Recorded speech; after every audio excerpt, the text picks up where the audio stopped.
This is the Astrology Show podcast with Jessica Adams.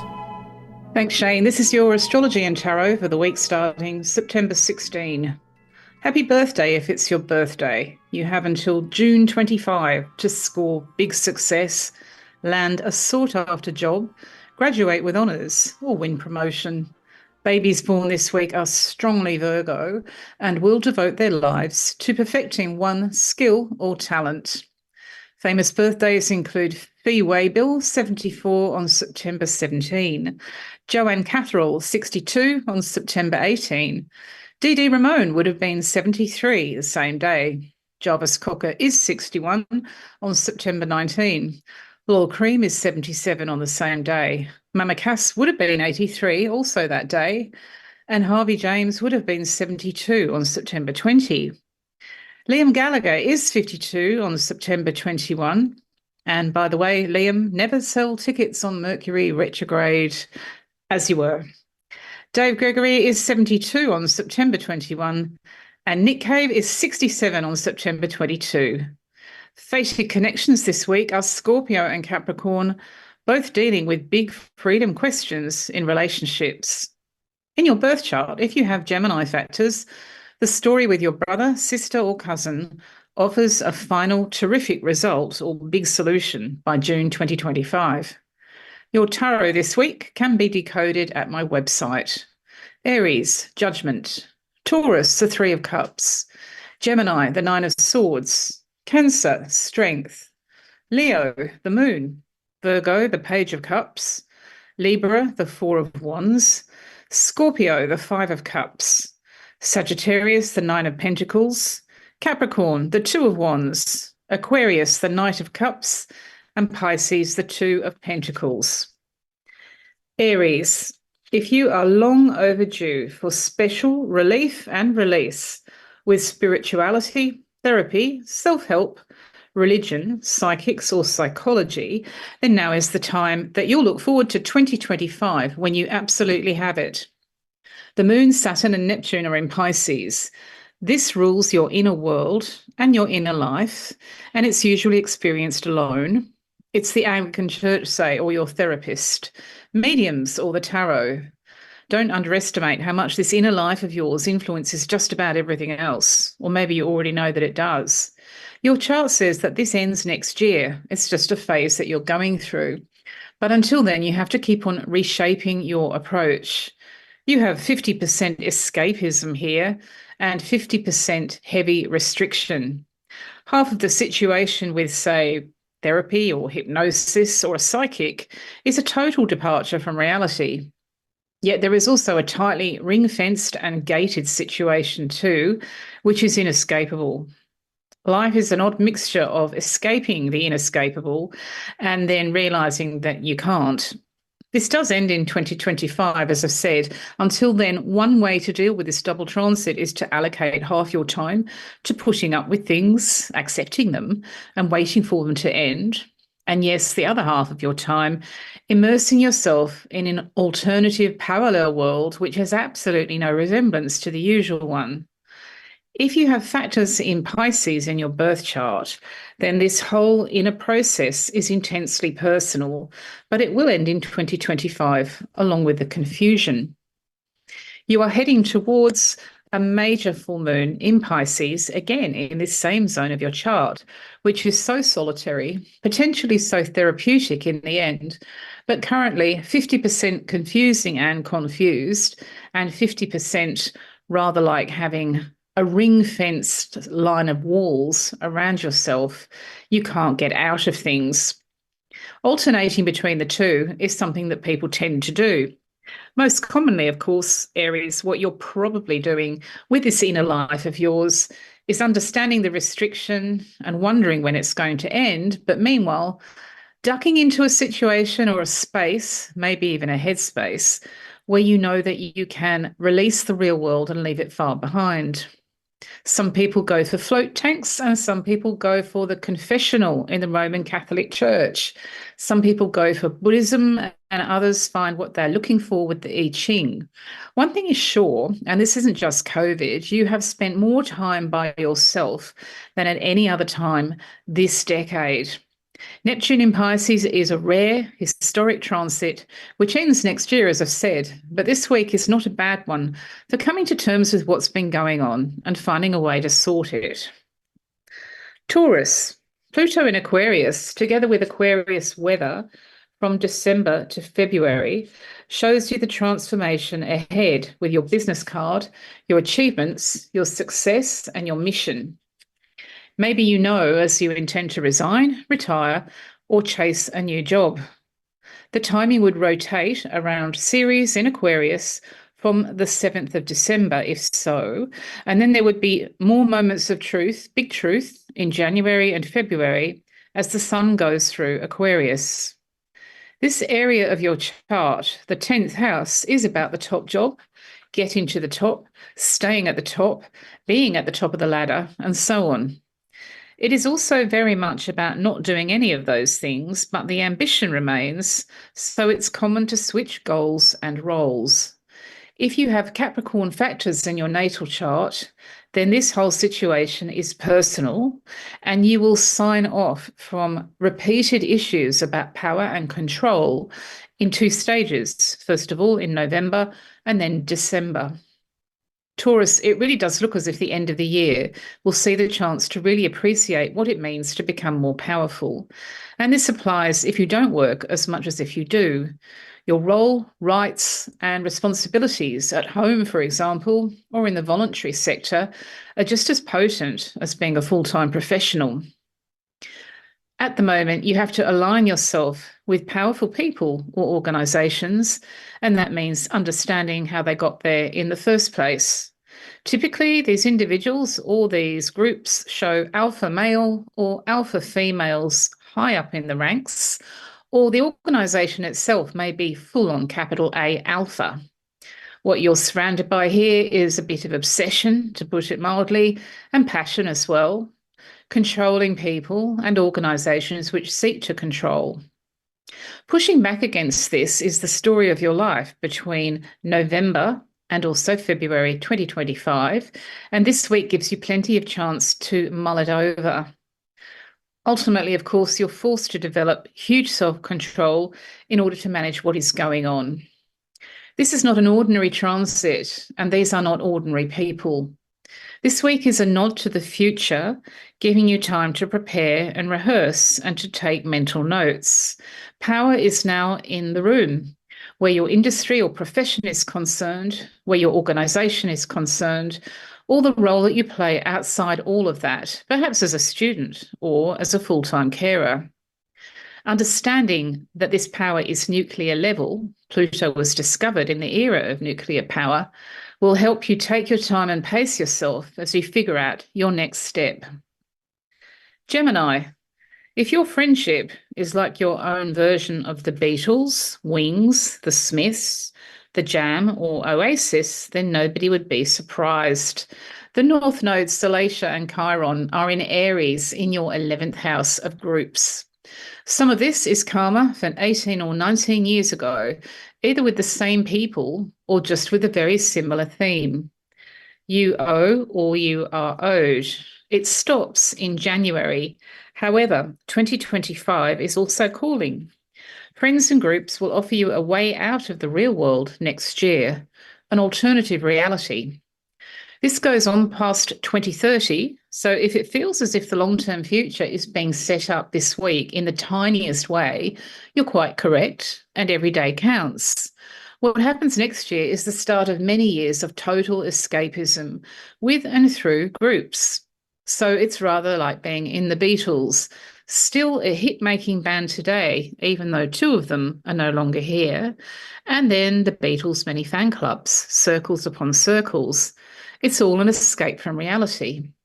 Neptune in Aries in your 11th house of friendship, alliances, people power, diversity, and the strong community is calling you to this week from the future.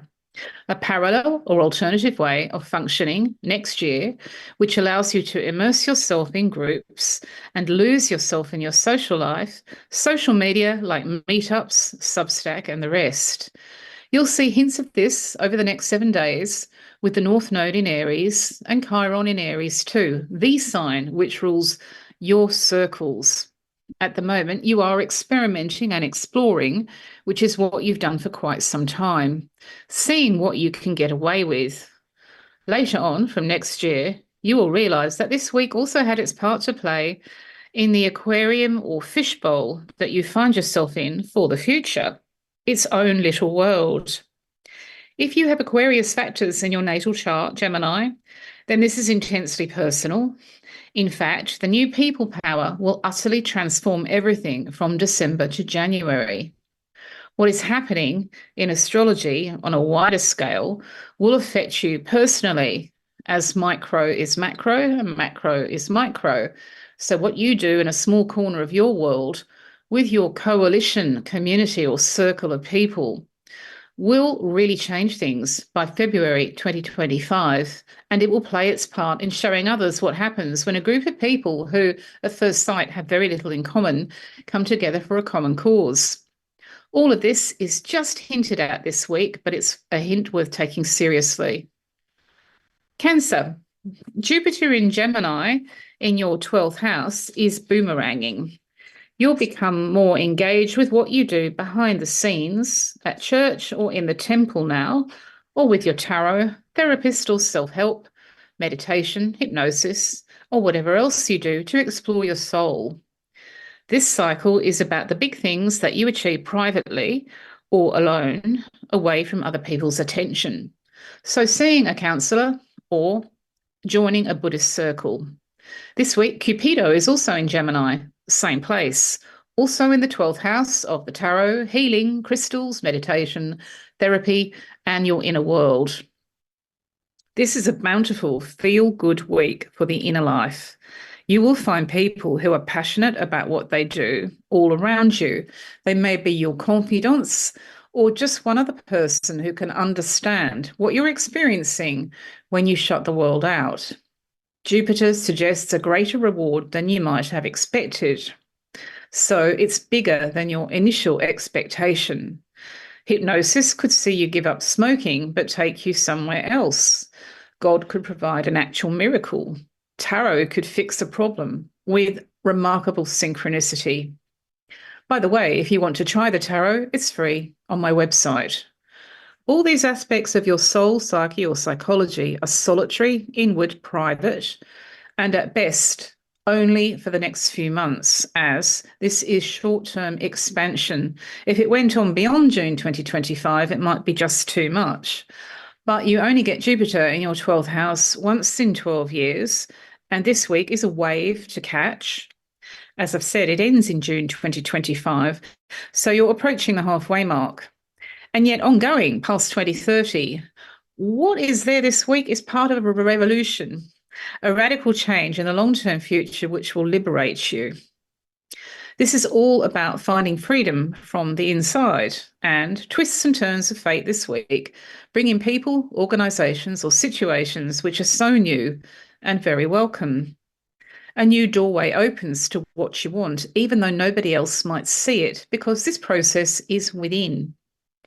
Jupiter was known as the lucky planet to Stella Recamier, quite a famous Australian astrologer of old. The Romans called Jupiter Optimus Maximus, the best and the greatest. Given that you are going to relaunch yourself in the second half of 2026 with a new title, look and image, you may as well do the inner work while you can, because life after June next year will be so public. The going is very good this week on the inside. Leo, the focus now is on your cash, business, property and possessions. The Sun, Apollo, Mercury and Vesta are all in Virgo in your second house of personal income and life budget. Saturn, Neptune and the Moon are in Pisces in your 8th house of joint holdings or debts. By last week, you knew Mercury retrograde was over. The usual chain of circumstances that stops you was broken, and you are now free to deal. Maybe that chain of delays since July had a purpose after all. It did make you stop and think. You also got new information coming in, which might just change the way that you budget your life in future. So, for example, something that used to cost you may no longer cost you in future, Leo. There may be a willing exchange in the works. Perhaps an old expense will be irrelevant next year as you change your mind about the people. It's on that level. It's not just about the money, the house, the apartment, or the business, or the shares. It's about the relationships that are involved. New income is also appearing, and even if you never took it seriously before, you will by January 2025. This brings me to karma. The lunar nodes go into your finance signs, Virgo and Pisces, in January 2025 and stay until 2026. Count back 18, 19 years as you go along and remember what you did for others. If you were generous then, the universe will be generous with you next year. End of. But if you owe on any level from the past, you will have to repay on a spiritual level or maybe in real terms. So this week is quite interesting because it's a bit of a nod to January when this cycle of closure begins. Apollo, also in the mix, tends to bring influential, much imitated, admired people in finance, charity, property, and business.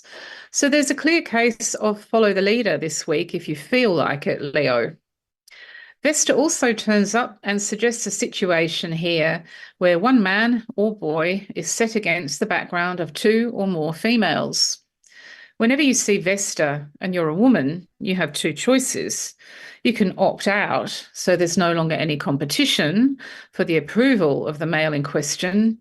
You can drop out of it, or you can radically perhaps side with the other females, plural, so that it's all of you or both of you against him. Either works in this situation. So it's complicated this week with the money or the property, the valuables or the possessions. And yet with a bit of time and thought, you can work your way around it. Virgo, you have friends and groups triggering your chart. Proserpina, Mars, Panacea, and Minerva are all in Cancer, all in your 11th house of allies. This is a friend of a friend, perhaps, an important woman or a rather driven man. I quite like this cycle for you because in the second half of 2025, at least one of those people will turn out to be seriously good news. So it may be a new friend that you make in your circles this week, or it may be an ally, not so much a friend, who delivers one of your biggest goals after June next year. In June 2025, you go into the brand new Jupiter in Cancer cycle. So that June solstice is very auspicious for your social life, people power, and circles upon circles. Bits and pieces of what you pick up this week socially, online or in the real world, will play their part next year, and it's going to be a big part indeed. This is the kind of transit when you audition for a new band and it turns out to be The Clash. It's the kind of transit next year when you realise that new friends hovering now are permanent guardian angels in your life. It's also the cycle when old friends come good in the end, and even difficult friends, Nancy Mitford's frenemies, are fixed up for you. All this is in the future, but this week is a pointer, as Proserpina shows in your chart, and she's a go-between. So one of the allies or the groups here is a bridge between two powerful people or two powerful organisations. It is a woman or even a girl who serves both sides or both people. Rather powerful. Mars, also in the mix, suggests that a man of action is in the circle. He is a soldier, sailor or pilot, an athlete, or a John Wayne type of the old school. Minerva is a wise woman, also showing up in your zone of social life and social media. She is professional or academically qualified, maybe just a kind of super mother who everybody consults. So you have really interesting people around you in your sector of brotherhood and sisterhood. The old word for the 11th house was fraternity. And of course, you fraternise with these people. Bon Scott was in a band called Fraternity, and this week does rather suggest some kind of band, however you label it. If you persist, it will be a hit, even if it goes through a couple of big changes by the second half of 2025. Libra. Pluto in Capricorn rolls on with Ceres in Capricorn too, both retrograde. A parent-child relationship in your family circle now will dominate the atmosphere of your week. It doesn't matter who's playing the parent or who's playing the child. You may be mothering your own grandmother. But what is important is the lessons that this experience brings about power and control. As if you haven't already had enough lessons, of course. Life has been nothing but since 2008 with the family or the household or both. But Pluto signs off in November and Ceres signs off in December. So you can farewell this intensely demanding and relentless cycle of many years' duration with those at home or those in the family tree. It may have been a landlord, landlady, council, or even the whole government dominating your feelings about your property or your sense of belonging to where you come from. It may have been a person at home with his or her hands on the steering wheel far too often and far too heavily. Did you realise, Libra, that you can drive your real estate, home life, family and household from November? It might take a bit of negotiation by December 7, but the new moon in Capricorn after Christmas this year will be a real moment for you of that was then and this is now. A transformation in the balance of power will take place within your extended family circle between now and November.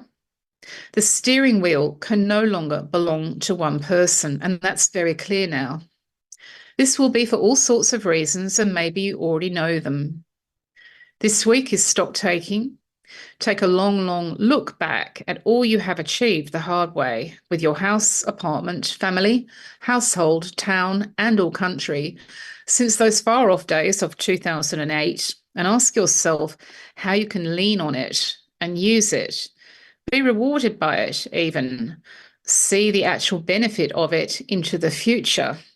You have seen it all on this cycle, being undermined, ignored, sidelined by the power players and the power trippers and the manipulators. However, at some point, Libra, you must have realised that you have ended up in a very, very powerful position indeed, just because you pushed back. And pushing back has made you permanently so strong. This week gives you a bit to think about regarding this, and later on, from December 7, you can act on it with your eyes on Boxing Day and New Year for a very fresh start.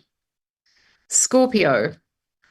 The Moon, Saturn and Neptune are in Pisces in your 5th house, so courtship, the bedroom, the next generation are all in focus. At the moment, a baby or child in your world needs special attention, but in exchange, this small person will teach you about boundaries. A grown-up son or daughter, for example, continues to teach you about the lines in the sand that are always blurred. Scorpio, this transit ends in 2025. You can sign off from this double whammy situation. It may be younger people as a whole, so teenagers or Generation Z.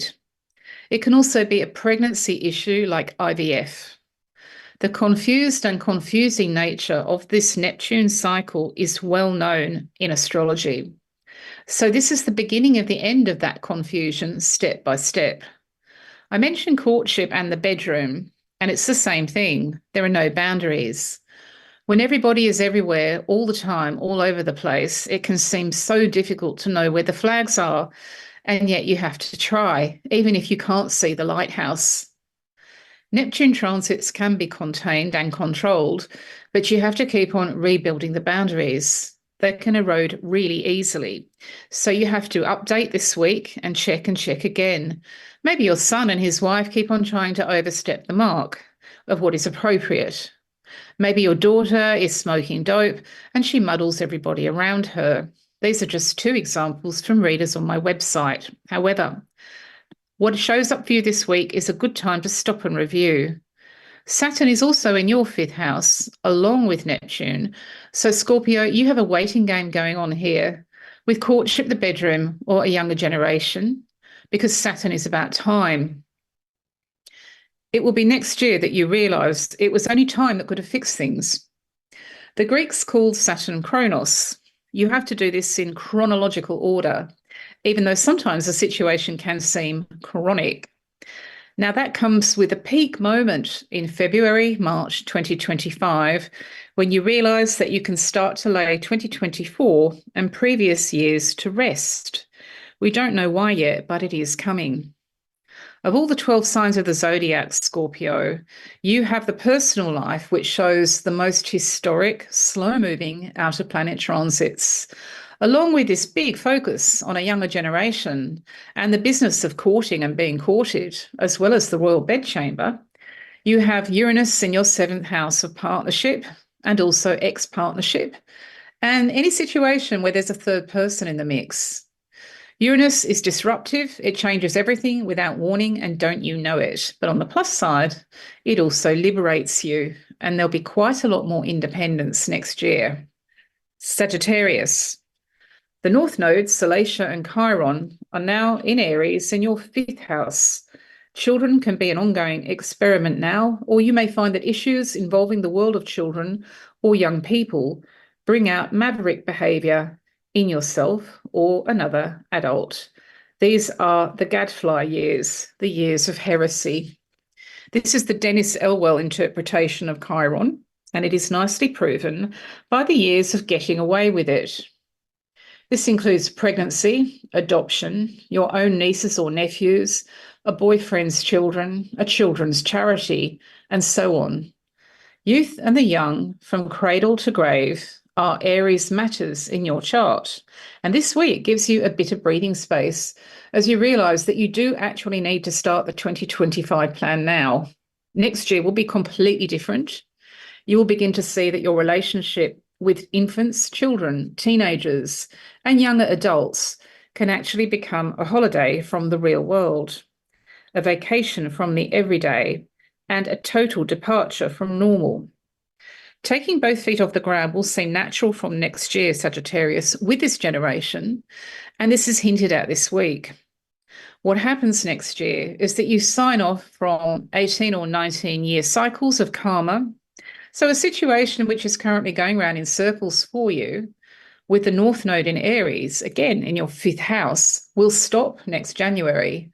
When that happens, you realise there is closure. In fact, that's what this week is all about, proceeding slowly towards some sort of closure with the past, because you're quite clearly owed, or maybe you owe on a spiritual level.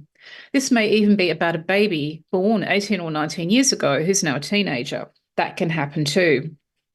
Whatever the situation is, if you have anything in Libra in your personal birth chart, then this is also personal karma. And again, it would be looking back 18 or 19 years ago that would show you the faces may be different, but the song remains the same. This whole 5th house transit for you, Sagittarius, is about understanding that you have heirs, spares, and pretenders to your throne, and you are king or queen to a younger court.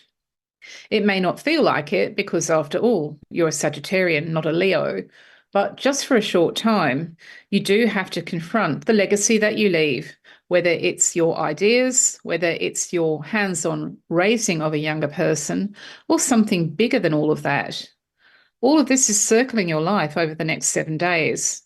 It gives you time to put your choices together and take them apart again. Once you have made your decisions in 2025, it's very difficult to get rid of them. Next year, Saturn as well as Neptune both go into Aries in this zone of your chart. And once Saturn has put the walls in and also sealed off the gates and fences, you can't really get out. So this week is important for you in terms of thinking ahead. Capricorn, Jupiter in Gemini in your 6th house is joined by Cupido this week.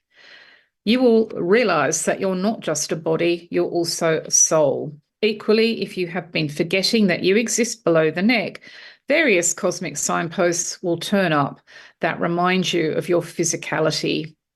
This is the luckiest cycle in 12 years for your health, well-being, mental health, and lifestyle. They call Jupiter the protector, and so he is. No matter what issues you have been dealing with, you are quite right to be optimistic. If you have Virgo factors in your birth chart, Capricorn, then on a personal level, this cycle is tougher than most, and you have recently been put through hurdles with your health or are still taking them now. Whatever your natal chart looks like, though, this week is about taking advantage of opportunities to follow through and expand your chances. There will be more on offer in terms of solutions and breakthroughs until June 2025 than is usually the case, because Jupiter rules increase, growth, and all that is bigger. So you are quite right to want to broaden your horizons and expand your choices with health insurance, doctors, nurses, surgeons, dentists, alternative therapists, counsellors, and so on. It is all of a piece with your workload, your job satisfaction, unpaid work, or study. That is also in the solutions zone for you now, and this week will show you some rewards for already having taken opportunities weeks or even months before. You could also afford to be more optimistic about particular people who are the gateway to what you want in terms of a fulfilling daily existence. You don't live to serve. You are a Capricorn, not a Virgo. You live to climb higher and get to the top. However, if you are happy to be of service this week, Jupiter will raise you up. If you do have Virgo factors anywhere in your chart, then have a look at those this week because they will be very obvious to you. The cycle that you're going through now suggests that all of what you want and more than you expected can come by being of service, just by understanding that other people have to come first, that there is great meaning in a daily routine and great importance in a schedule is half the battle. Aquarius. Always look to the stelliums to see where the main story is in your solar chart. This week, you have stelliums between Taurus, which rules your house or apartment, and Virgo, which rules your finances and, of course, your real estate, whether you're renting, you own, or you're investing. No prizes for guessing that these two stelliums meet in the middle. In fact, if you are one of those Aquarians who also have Cancer factors in your birth chart, you can double that message. Let's go to the Virgo side of life first. This is all about joint finance and property. Vesta, Mercury, Apollo, and the Sun are all there, all in your 8th house of our bank account or your house and my apartment or our inheritance and so on. This goes on through to, say, your potential boyfriend's new deal with you over house sitting, pre-rent, to your uncle's bequest. You are making up for lost time, Aquarius, this week, as you lost so much time during Mercury retrograde since July. It ran right through August and only stopped on September 11-12. So this week is about trying to put the delays and the nuisance factors behind you and making smart decisions. There is absolutely no perfect choice on this transit, however, because on a personal income level or a personal property level, your hands are tied. You are quite heavily restricted, at least until next year. However, you are in a very good position to turn to the experts and ask questions. Research is everything this week. Next year, you will see where your karma is, as if you were generous with others 18 or 19 years before, you will find that the universe settles up in your favour in 2025 and 2026. If, however, on any level, you still owe people over money, a house, possessions, a flat, a business, a charity, and the rest, you will absolutely have to make good next year. And that might be obvious this week as you line up the numbers, or the numbers suddenly appear in a different way. These trances that you're going through between Pisces and Virgo in your chart are between your own values, your own life budget, and other people's priorities, and the gaps are really obvious. You will come to a conclusion next year, which allows you to sign off from a confused and confusing situation this week. Actually, it's there all the time, Aquarius. You have been living with a rather muddled person, issue, question, or an unclear atmosphere for weeks and months. And although you have to sit it out, this Neptune transit is out of your life in 2025, when you will slowly begin to turn the wheel around towards something that resembles reality for a change. None of this is really your fault. Other people have been living in their own spaces, and that's affected you too. But this week is the beginning of that turning point. Pisces. A rather maverick experiment with a financial matter that cannot be easily branded pretty much sums up your week as far as cash, property, business and possessions are concerned. As always, this will be a time to see what you can get away with. The possibilities are endless, Pisces, but the situation is always the same. This is an arena for experimentation. You also have Salacia and the North Node in Aries, which rules your income or ownership. And at the other end of your chart, you have the South Node, Juno, Diana, and Venus in Libra. So there is a lot of life budget calculation this week. By life budget, I mean that you put a price tag on what money can't buy. This goes far beyond shares, business interests, real estate, and objects or art. It really goes into your personal reckoning up, and with your usual emotional response, which is always famously feelings first, you're far more likely to be interested in what your heart tells you to do rather than what your financial advisor would suggest. There is a fair amount of karma here too. It goes back 18 or 19 years to the previous nodal transit of Aries and Libra. So you may be owed by the universe from that time as you were so generous with others, or of course it can be the reverse if you fell short of the mark with money, charity, business, property or possessions 18 or 19 years ago. That might explain why you feel 2024 is about being stuck on a loop or a circuit. The truth is you're being asked to settle up, if so, but in either case, it ends in January 2025. This week is very good for instant enlightenment, that eureka factor that comes when you realise that what you have been assuming was just about money is about so much more. Then you might start to reshape your life budget in quite a new way, ready for next year. These two houses of your chart, the second house and the eighth house, naturally involve close and intimate relationships with others, ranging from partners to family members. The eighth house is the house of inheritance, but also marriage and mortgage. It is about the marriage vow, until death do us part, for richer, for poorer, in sickness and in health. It is also very much about dynasties and the way that they farm out the finances. All of this is classic Scorpio stuff. And of course, Scorpio rules the eighth house in your birth chart. If you do have anything in Scorpio there, you're likely to feel all of this much more intensely than other people this week. But whatever your chart looks like, all the next 7 days contains numbers just about every day for you to subtract, add up, or divide. But the real issue for you is thinking quite clearly about what you consider to be a plus factor or a minus factor, or what you think can be divided or not. This will come around for you sooner than you think, and next year will be completely different. Thanks for listening, and I'll catch up with you next week.